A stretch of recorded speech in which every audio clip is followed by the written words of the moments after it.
February 28th, 2022 Rotoball Patch Compound. You can see that the soil is a little bit charred. That's where I did another burn of the straw material. I still have a pretty thick straw area up here towards the top of the key.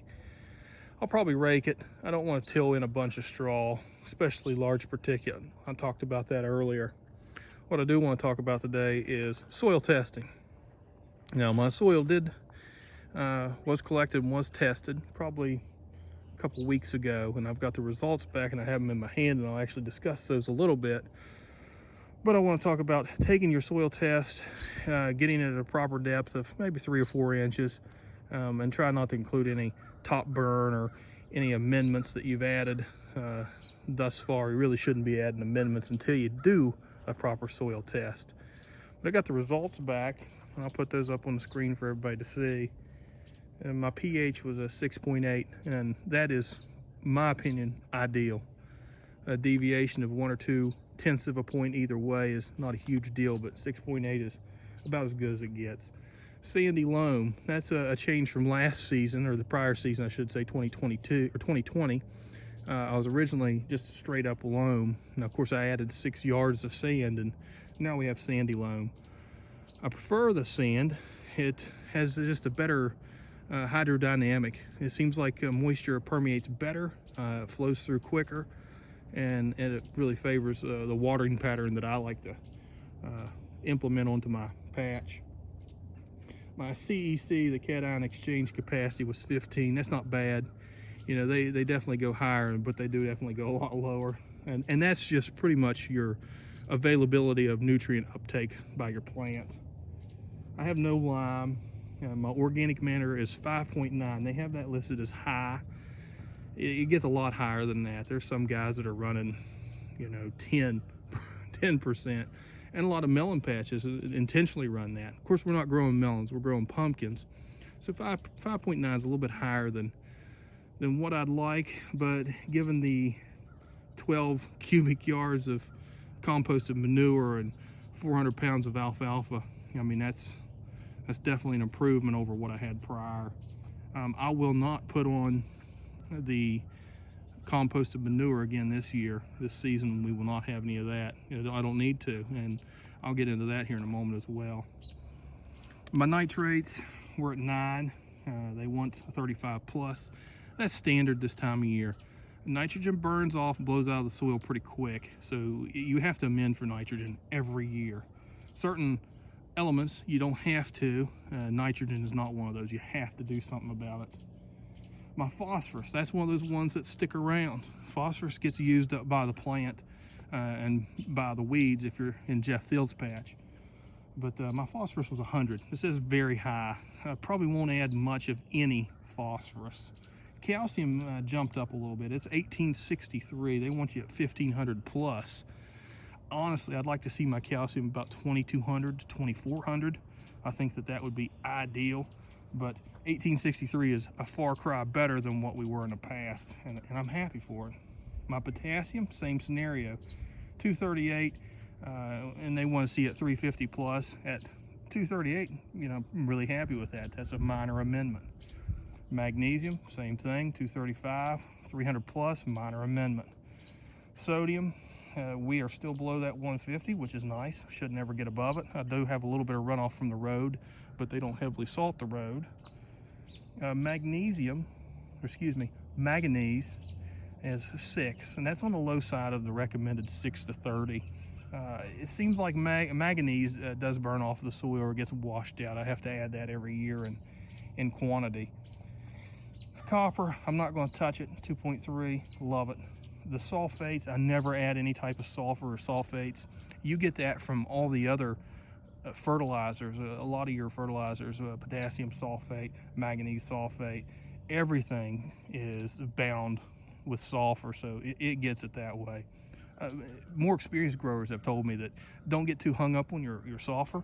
You can be a lot higher than what you think, and it really doesn't affect anything as long as your pH is still where it needs to be. My boron is 0.5. They want you at 0.8 to 1.2. I have fought boron, and I'm gun shy with boron. I'm not gonna lie. People act like if you start getting too much boron in your soil, you start having this plant toxicity. And it's one of the few things that a small amount, a dab will do you. Well, I'm dabbing it and it's not quite doing me. So it obviously burns out of the soil, just like your nitrogen does. So I'm gonna have to get a little bit more aggressive with it this year. I've got my calculations to do that. Now, speaking about calculations, and I don't run it through a soil calculator, I just do homemade math on it, and kind of relate it to what the recommendations is from Western Labs. I also sent my soil test to my buddy Jeff Thiel, or Tile, which it's really pronounced Thiel. He's calling himself Tile, but he came back with some numbers for me, and we were relatively similar. And I'll try to take a picture of that, and as I'm discussing it here, we both had the same amount of nitrogen via urea as addition, both at 18 pounds. The big difference there is, I'm setting at a 34% urea, and he had a 46 entered into the calculation. So actually a little bit more nitrogen per Jeff. My potassium sulfate, I want to do probably 20 to 25 pounds. Jeff had me at 50 pounds. Now that's a 48% potassium product.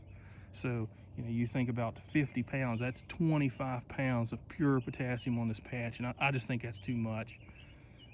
The little bit of burn, like I talked about that I did earlier, that'll throw down some potassium and a good bit of phosphorus. So that's probably all the phosphorus I need. I know I kind of skipped over it. As for my magnesium, I'm going to do some Epsom salt. That's what I always put down. Now, it's a low grade. You don't get a lot of magnesium out of your Epsom salt. It's like 11% overall weight-wise or volume-wise. I calculated it out at 12 pounds, and I felt like that was plenty.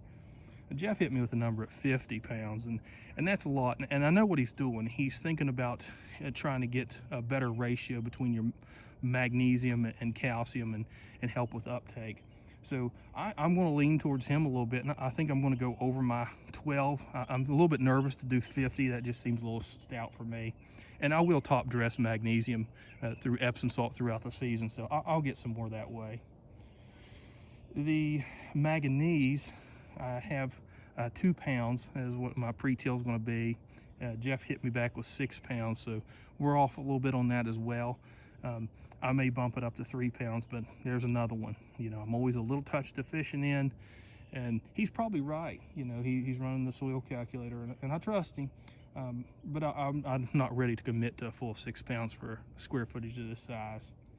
My borax, now that's one area where we differed, and I was on the high side for a change. I actually had a 2.5 pounds of borax, which is about a 20% boron product. You can get that at the grocery store, Lowe's, wherever, Home Depot, if you're Scott Baywatch. And it's about a 20%, like I said, per weight or volume.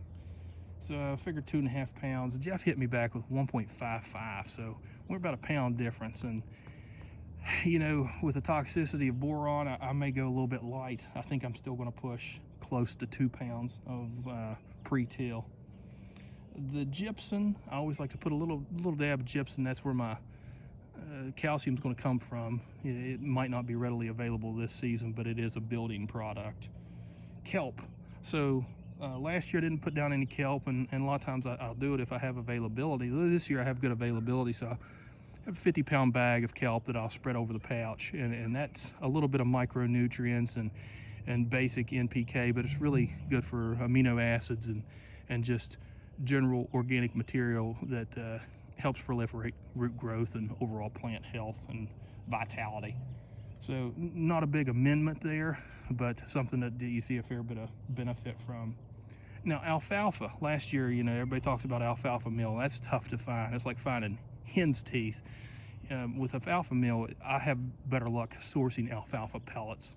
No real difference there. Just make sure that whenever you're buying your alfalfa pellets that they are not added in with any type of fortifying minerals, because it is a product intended for feed for horses and livestock. So you just want straight alfalfa, and it does exist in pellet form or cube form.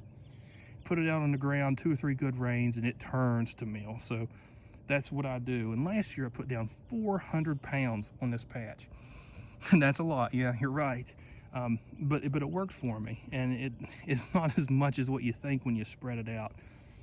This year I was wanting to do about 300 to 320. They sell up 40-pound bags, so 320 made sense. Jeff recommended 100 pounds. So I might meet in the middle and try to be closer to the, 240 pounds. It will add organic matter. And then there's surprisingly a fair amount of nitrogen in the alfalfa meal, which really, to be honest with you, with all this straw, even though it's burn up, it's going to be a sink on my nitrogen. So I'm gonna have to be careful, really have to monitor my plants, have good amendments early in the season and a good quality till. But nitrogen, it scares me to be a little bit locked up. Guys, I wouldn't be surprised if I come out here with a rake and get some of this excess straw off. The whole point of it is to help with moisture retention, is to help with soil structure. It's good, but in any type of excess, and I just used what I had available and had to dispose of it, it's not a great thing. So the more it sets here, longer it sets, a little bit more nervous I get. So I'll think about it. Plenty of time left. We're not starting seeds for another month, or even probably April 1st to April 7th when I'll look to start my seeds, and that's a pretty traditional time for me. One other thing I want to discuss before I hop off of here is something I was talking to the fellas today about is keeping a quality journal. I've kept good journals since 2019, and you can see I have a 2020 waiting on me this year. These really, the most important thing about them is it reminds you what you're doing, when you're doing it, and why you're doing it. So whenever we hit in February and I'm thinking, oh boy, I should be doing something, it's blank. I didn't do squat diddly, and talked a little bit about the weather. Some of this early stuff is nothing.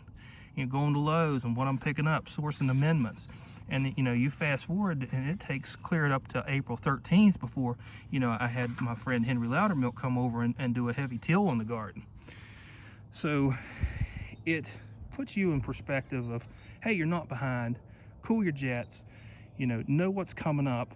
And you have a good season like I did last year. You can look back and say, okay, when did I pollinate? What was the weather like? Was I getting a bunch of rain? How sunny was it? What kind of temp swings did I have? All these things, they add up. And, when did I put down amendments? When did I start thinking about, powdery mildew? When did I first see it? When were my start dates for my seeds? When did they pop? And you can see each one of these little individual things year over year, and it really makes you a better grower. It keeps you honest. There's no guesswork. And I like a written document, paper and pencil. You're not looking at a phone that may go kaput on you. Lord knows that a phone lasts 3 years, 4 years if you're lucky. If your Kerry grows, it lasts about a year and a half, but you make it last 10. So that's just a good way to keep track of yourself. As always, any questions, thoughts, comments, hit me up. As for the pumpkin wars, if you pick anybody but Doc Rotobaugh, you're going to be sad, because I'm going to kick those guys' butts. Jeff Tile Shop, he's a good grower, but I'm going to beat him this year. Scott Baywatch, good dude too, real smart and very aggressive. He knows his grow, but I'm going to beat him at the scale. I mean, probably at the scale, same scale. And that Jacob Martini guy, he's a handsome fella, and he talks quicker than me. But he just, I don't know if he knows what a pumpkin looks like. No, that's terrible. Jacob's awesome.